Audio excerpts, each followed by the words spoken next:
Nobody told Ellie Mae Dawson that her dream was too big, but everybody she told tried to make it smaller. Ellie was 26 years old, living in a rented room above the hardware store in Clover Creek, Tennessee, a dot on the map so small that the nearest McDonald's was 40 minutes away. She worked the morning shift at Patsy's Diner, refilling coffee cups for farmers before the sun had fully decided to wake up. She smelled like bacon and maple syrup most days, but inside her, something was burning that had nothing to do with the griddle. Ellie wanted to build a farm-to-table bakery on her grandmother's old land, a beautiful, crumbling 6 acres on a hill outside town. Not just any bakery, a destination, somewhere people would drive 2 hours for a loaf of sourdough and leave feeling like they'd touched something real. She had the vision clear as morning light on the Cumberland River. She could smell the bread baking, hear the screen door, feel the warm wood of the counter under her hands. The first mistake she made, the one that nearly ended everything, was talking about it too soon. She told her cousin Darla over sweet tea one Sunday afternoon. Darla frowned and said, "Honey, people around here don't pay $12 for a loaf of bread." She told her coworker Bobby Ray while stacking clean mugs. Bobby Ray laughed, not mean, just careless, and said, "You gonna compete with the Food Lion?" She told her mama, who went quiet in that particular way that meant she was worried but didn't want to say so. 3 conversations, 3 tiny holes poked in the dream. In dreams, Ellie would later learn, are like lungs, poke enough holes and they stop holding air. She nearly quit before she ever started. Then, one October morning, old Earl Pickens came in for his usual black coffee and chess pie. Earl was 81 years old and had turned a failing orchard into one of the most beloved apple farms in 3 counties. He didn't say much, which is why people listened when he did. Ellie was wiping down the counter when he set down his mug and said, without looking up, "You know why the oak tree doesn't ask permission to grow?" Ellie blinked. "Pardon?" "It grows in silence," Earl said, "underground for years before you ever see a thing. Roots going deeper and wider than you'd believe. And by the time it breaks the surface, well, nothing's stopping it then." He picked up his mug again. "Just something I was thinking about." Ellie drove home slow that evening, watching the gold and rust roll across the hills. Something rearranged itself inside her chest.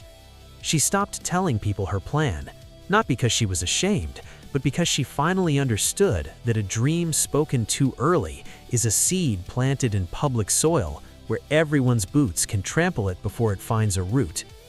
For the next 14 months, Ellie was a woman of strategic silence. She saved every dollar with a quiet, almost violent discipline. She drove 45 minutes every Thursday evening to take a business class at the community college in Maryville. She learned sourdough, not just how to make it, but how to feel it, how to listen to it. She walked her grandmother's land on weekends, measuring not just with tape, but with her eyes, her nose, her gut. People around Clover Creek noticed she seemed different, calmer maybe, more deliberate. Darla asked once, "You still doing that bread thing?" Ellie just smiled and said, "Oh, you know me, always got something cooking." And that was enough. She was growing underground. Here is the truth that nobody puts on a motivational poster. The most dangerous moment for a dream is not failure, it is premature exposure. When you share an unbuilt dream with the wrong people at the wrong time, you invite their fear into your vision. And their fear is not malicious. Darla loved Ellie. Bobby Ray meant no harm. Her mama would have done anything for her. But their doubt was real, and doubt is contagious, and Ellie had nearly caught it. The people who love you most will sometimes be the first to accidentally clip your wings, not from cruelty, but because they love you too much to watch you fall.